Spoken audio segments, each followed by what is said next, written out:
Welcome. In this video, I'm going to show you how to solve a rather simple conservation of energy problem. It's actually a problem you could solve using kinematics, but we're going to solve it using the conservation of energy approach. Galileo dropped a ball from the Leaning Tower of Pisa. If the height from which he dropped this 0.3 kilogram ball was 25 meters, how much kinetic energy did the ball have just before it struck the ground, and how fast was it moving just before it struck the ground? So the first thing we're going to do is draw a picture. Leaning Tower of Pisa, sort of leaning. Galileo hanging out the window, dropping the ball. Height above the ground of 25 meters. Mass of the ball is 0.3 kilograms. Initial velocity of the ball is 0.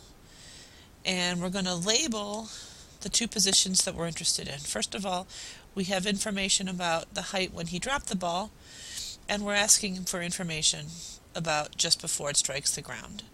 So the initial situation is before it leaves his hand, or just after it leaves his hand, and the final situation is just before it strikes the ground. So the first thing we can do is think qualitatively about this using a bar chart diagram. And so we have kinetic plus gravitational potential and work, and kinetic final and potential gravitational final. So this is initial and initial. And initially it's not moving, so 0 kinetic energy initially.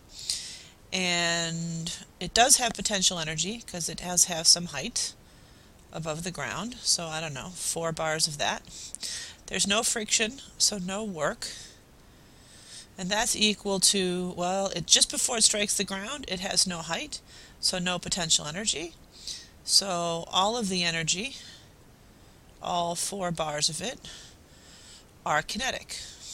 So we write our equation, potential initial equals kinetic final. And the equation for potential energy, gravitational, near the surface of the Earth, is mgy. And part A just asks us to solve for the kinetic energy final. So by substituting mgy in for u gravitational initial, I now have solved for the kinetic. So basically this is 0.3 kilograms, 9.8 newtons per kilogram, times the height, 0.3 meters, above my h equals 0 reference point here, and that's equal to K final. Okay, I just noticed that it's not 0.3 meters for the height, so I'm going to erase that. I was thinking of the mass, I guess. And I'm going to put in instead 25 meters for the height. Oops, still have an eraser. 25 meters for the height. So plugging that into our calculator, we get K final is 73.5 joules. So that was part A. Part B asks for how fast the ball was moving just before it struck the ground. So therefore, we will equate the final kinetic energy to the 1/2 mass times speed squared. So 73.5 joules is 1/2 the mass, let's get it right this time, 0.3 kilograms, times v squared. So I multiply both sides by 2 and divide both sides by 0.3.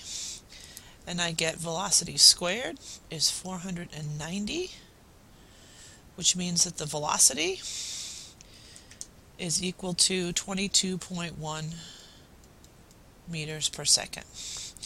So to recap, I drew a picture, I drew a bar chart diagram, and then I set the initial potential energy equal to the final kinetic energy. There's no work done by friction.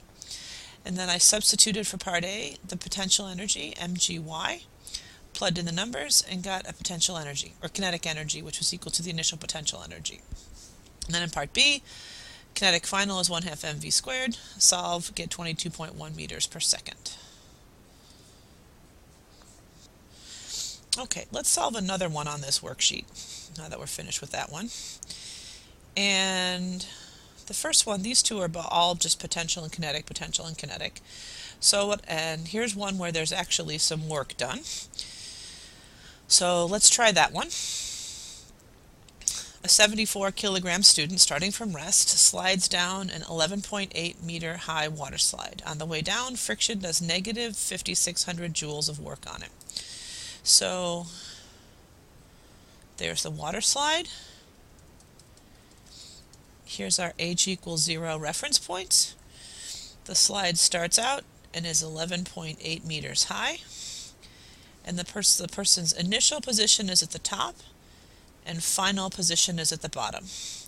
And he starts from rest, so V equals 0 at the top. So imagining a bar chart diagram with kinetic initial, gravitational initial, work, kinetic final, potential gravitational final.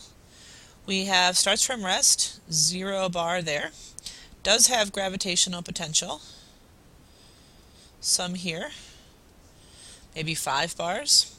Work of negative 5,600, negative work. So I'm going to have to represent that with some negative bars. 1, 2, maybe negative 3 bars. I'm not sure exactly how many bars this is, it's just a qualitative analysis. And at the end, he's on the ground, our chosen h equals 0 reference point, so no potential energy. And so he's left with some kinetic energy. Now, if this was 5 and this was 3, he would be left with just 2 bars of kinetic energy. Another way to look at this is if we said the work done went into E dissipated and put it on this side of the equation over here. So instead of having negative work done by friction from an outside force, you could say you could consider the person on the slide as your system and have E dissipated over on the other side of the equation. So this is how it works.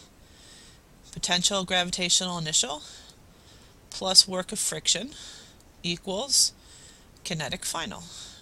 Potential gravitational initial is mgy plus work final, which they gave us a number for, equals k final.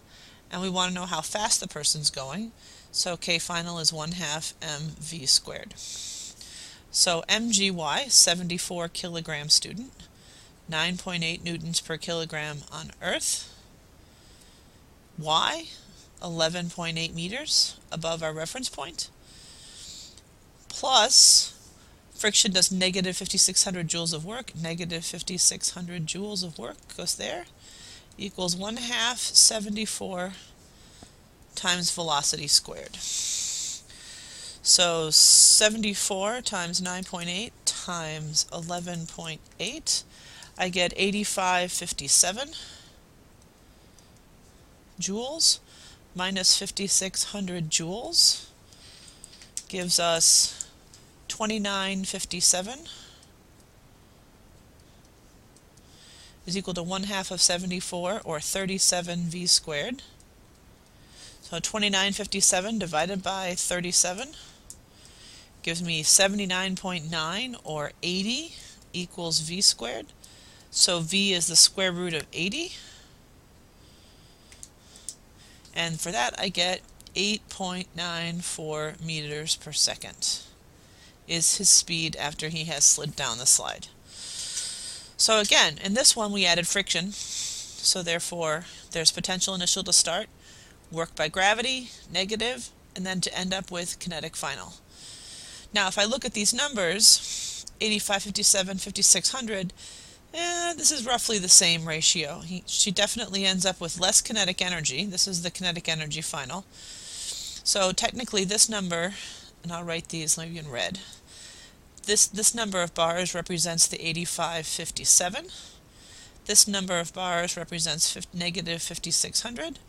And the 2 bars up represents negative 2950, or positive 2957 joules of kinetic energy at the end. And that is a kinetic energy problem, conservation of energy problem involving potential, kinetic, and some friction.